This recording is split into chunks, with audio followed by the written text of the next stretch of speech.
got 5 things to tell you. So let's start with the first one, shall we? The first thing that we think is non-negotiable in terms of growing your agency in 2021 is to decide on your why us.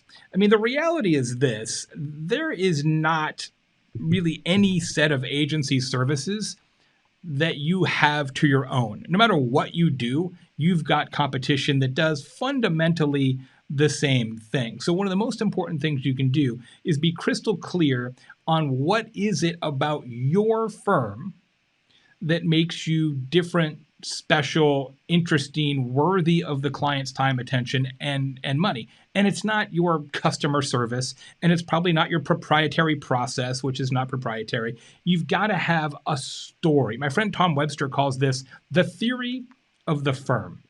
What's the point of this organization? Well, what I call it in my company is the campfire songs. You ever go to camp, Chip, when you were a kid? You ever go to camp?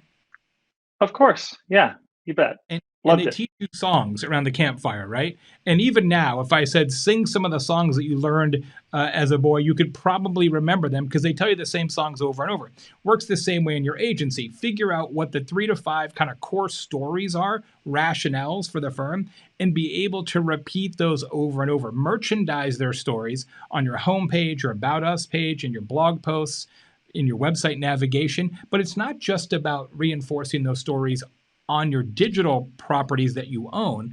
You've got to reinforce those stories everywhere. Every time you're a podcast guest, on your LinkedIn profile, when you do a speaking engagement, make sure that people know what you're about. And what you're about is not, we're an agency, because that's not a story. Not highly differentiated, really, either. No, So, no, there's thousands of agencies. The second thing on a related topic is to add humanity and voice everywhere. You do not want to fall into the trap of feeling, looking, sounding like every other agency in the world. And the one thing that's true about all agencies, Chip, is that they are a collection of people. It is a people-based business. And so the best thing you can do is emphasize that, right? To actually reinforce it with how you talk about your organization online and offline. people do business with people, right? And so being able to highlight, especially as an agency, the talent, the people in your agency is just critical. And there are a bunch of humans that work for you, and let the humans come out. Absolutely. This is a great example here from Web Dev Studios and how they handle their bios on their website, right? They got all kinds, there's a Baby Yoda appearance there. There's all kinds of, things that people love in their personal life and their professional life. Your tone of voice and how you create content on your website needs to be something other than incredibly boring as well. More photos, more videos. One of the things that we do when we're working with clients is if there's no pictures of people on the website and you're in a people focused business like an agency, you really need to fix that in our estimation. Third thing, focus on problems you solve, not just what services you offer. This has been true ever since the first caveman sold an arrowhead to another caveman. Nobody needs an arrowhead. They need something sharp to pierce the skin of a woolly mammoth. Nobody in history, Chip, has ever needed socks. But everybody in history has needed their feet to be warmer. And that's the difference between talking about problems you solve and services you offer. And this seems so simple, but it gets overlooked so often that services are a means to an end, not the end. I mean, even something like SEO. So many agencies say, well, we're really good at search engine optimization. Okay. Well, you can't pay a mortgage with a Google ranking. Even SEO is a means to an end, not an end. So you've got to reframe all your website copy around this principle of what you actually do to help, not just the services that you offer. And Chip, I love here on the right-hand side of this slide, kind of how this is framed up at SharpSpring. I think it's a great point, Jay. I mean, if you need a hole in a mammoth, you need an arrowhead. If you need a hole in the wall, you need a drill. But in our situation, tried to articulate specifically what we're trying to do and what we are delivering to our customers. And by and large, they're looking for those things, right? They're looking for leads. They're looking for moving those leads down the funnel and closing them ultimately with their sales team. So that's what we've tried to boil down and just make it clear. Absolutely. In my own organization, Convince and Convert, we actually wrote a web page that really epitomizes this premise. And in fact, it's one of the most popular pages on the site. It's called 17 Problems We Solve.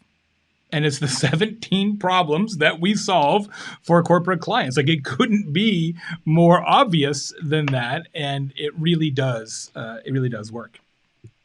The fourth thing that we want to talk to you about is making sure that you name your ideal customers and create lead magnets. This is the year, friends. If you have not historically gone through the process of figuring out 100 or so clients, potential clients, that would be perfect for your firm, please do that. Some would call that account-based marketing. Some would call it a really good sense of personas and ideal customers. It doesn't really matter which taxonomy you use, but the principle of saying, we're going to figure out who our best clients are will make you such a better marketer, such a better communicator, such a better agency. But Chip, I'm sure you see this too. Very few agencies actually go through this process. It's kind of like, well, yeah, we typically get these kind of clients, but sometimes we get this other kind from word of mouth, and sometimes we get this other kind randomly. It's sort of like firing bullets off into the air, hoping that a bird flies by simultaneously, which is not a very reliable business development strategy. Yeah, since I've been at this game of marketing, I think I've seen this evolve over years and years, and marketers are getting more sophisticated versus just cramming a bunch of leads at the top of the funnel that don't really match what the salespeople want if you're in a B2B business. So one idea is go talk to the people who talk to your customers, right? Do the research, obviously, both qualitatively and quantitatively, just to better understand who you're doing business with today. And let me tell you, your salespeople will have an opinion about who likes to buy your product. No doubt. And once you have those kind of conversations and do that kind of research, you can create some really rich personas that represent those key target accounts. Also understand to whom you're selling in the target accounts. Is it the CMO, the owner, IT professional? Understand the role of your likely customer. And then what's neat is in SharpSpring, you can build lists and actually follow those individuals, keep track of what they're doing, have a very detailed notes section in the database. And it can really make you a much better sales organization when you have this kind of information. Then, once you have these key customers identified, create content that these key customers love, that they cannot resist, that they simply must download. For example, the Essential B2B Digital Marketing Toolkit. Or on the lower right there, Chip, is a thing that we worked on together called Accelerate Your Agency. Right, and we arrived at that, obviously, really understanding our ideal customer profile, which is sort of small and medium-sized agencies that offering, full service and a lot of different services. And they are interested in how to build their agency, how to make their customers better, how to grow their clients. And so that was, the kind of content that was there. So an ideal lead magnet obviously is something that your ideal customers and those personas within your ideal customers are interested in. Absolutely. And then when you have this kind of downloadable lead magnet, you of course want to promote it with search, with social, with video summaries works really well. And then of course you want to create a landing page in SharpSpring to hold each of those assets and then be able to track interactions with that content. Which brings The us landing page. I Go ahead, was Chip. I was just going to say, Jay, so the landing page, right, is something that many marketers and agencies are used to having now that you maybe didn't have 5 years ago. You might have had a phone number, you might have had a vanity URL or something that somebody was going to go to. Some of those Microsite. things are still, yeah, some of those things are relevant, but the optimized landing page, speaking to a specific type of lead and the specific message is there's no better thing to do. Absolutely. Which very coincidentally brings us to number 5. which is to score your leads and then nurture them to fruition. I got to tell you, I've been doing this now. I've been in the agency business really since 1993. And one of my observations is that it's pretty rare that somebody calls you, emails you, fills out a form, what have you, and says, "We're ready to go. Here's our money." Right? It's usually they've been paying attention to you over a long period of time and now they're ready. It's not at all atypical in my own firm to close business that we've been working for 2 years. 2 years. Sure. And you Yep. have to have a business set up to identify and nurture those leads over time. You're not selling chicken sandwiches, right? You're selling professional services, and it's going to take a little longer to bring those to the finish line. And that, friends, is where SharpSpring can most definitely help. And as you know, Jay, I'm a huge Seth Godin fan. I'm obviously a Jay Bear fan, but I'm a Seth Godin fan as well. And he wrote, this is over 20 years ago. He wrote Permission Marketing, and he talked about the story of, hey, you don't walk into a singles bar if you want to get married and start proposing marriage to people. That is not how you get married. You have to start by building relationships. And so when I think about kind of the holistic nature of the SharpSpring platform, is we're trying to help our customers build relationships throughout the customer lifecycle. And one of the ways we do that is providing reporting to our customers. One of the things we provide is called Life of the Lead. Life And I'll show you what of the that lead. means. This is the Life of the Life Lead of the chart. Lead. Track every interaction of the customer lifecycle, and that's no joke, right? It's no joke at all. And, so what you're seeing there is sort of a zoom in of what that tracking would look like for your company for a specific lead. You literally get to see every interaction point. And I did a drill in on the next few slides, Jay, to show how that comes to life. But, you know, understanding how your customers are interacting with you on social and literally understanding the date and what they interacted with, then they might visit your website and complete a landing page, after they've come to your website, which I think I have shown there on the next build. And then, actually, yeah, also retargeting, right? I mean, as a marketer now in your toolkit, you can use retargeting to engage the portion of people that visit your website but don't convert the first time in. They're still out there. They're still interested learning about you and thinking about you, as Jay mentioned, maybe for weeks, months, years before they ended up, working with you. So maybe they'll come back from that retargeting ad and they'll fill out a landing page. You might have yet another a few interactions with them as well.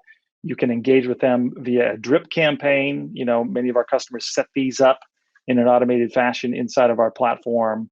And then, once they are ready, you maybe even can bring them over to the sales team and provide your sales team with the emails and the call scripts to actually close the business. So that's how we think about the life of the lead.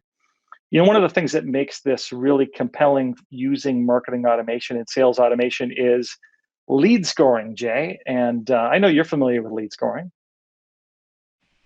Absolutely. We use it all the time in my organization using SharpSpring. So just like Chip just showed, we track and assign different points for when somebody interacts with a social post, when somebody reads our blog, when somebody subscribes to our email newsletter, downloads a lead magnet, and all the other things. And each of those behaviors adds points. And when somebody hits a certain points threshold, it sends an email to me and to our head of sales, and then we follow up with a phone call, an email, set an appointment, etc.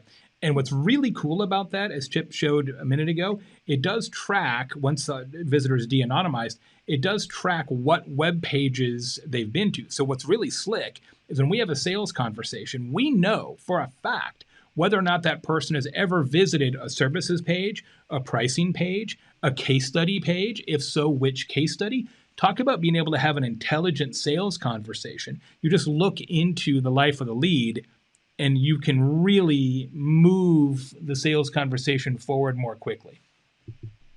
Yeah, again, and then your prospect, your lead is being treated like an individual, a human versus just, a number basically when you add that level of personalization. So, how this works if you are a marketer is you can identify, again, the types of people that you like to and score them more, and then identify their interaction with your brand over time. And those people will score the highest. And then, Jay, I know you use this feature in SharpSpring, being able to set up visual workflows to engage with specific segments in an automated fashion. Absolutely. And I'm glad we have this screenshot in here because it really is that easy. So, for example, we'll have a lead magnet, like we built one a little bit ago called The Best Websites Amongst America's Top Universities. We do a lot of work for higher ed. So, my team evaluated the websites of the top 50 largest universities in the United States. We built a lead magnet that kind of ranks their websites based on some scoring that we put together. We promoted that lead magnet. A lot of university marketers came to the website. We lead scored them. But then once they downloaded that lead magnet, we built a nurturing sequence to follow up with, hey, did you know that we also have this service and we solve this problem? And did you know we also have some podcast episodes that you might be interested in and some videos? And would you like to maybe talk about what you've got going on for next semester, et cetera? And all of that happens automatically. And you just drag and drop and say, I want this to happen 5 days later, drag. I want this to happen 6 days later, drag. It is really easy. A lot of times you talk about marketing automation and this kind of workflow, and you see a graphic like this and you think, oh, sure, that's cool, but it's not actually that easy. Trust me, I am a customer. It is literally that easy.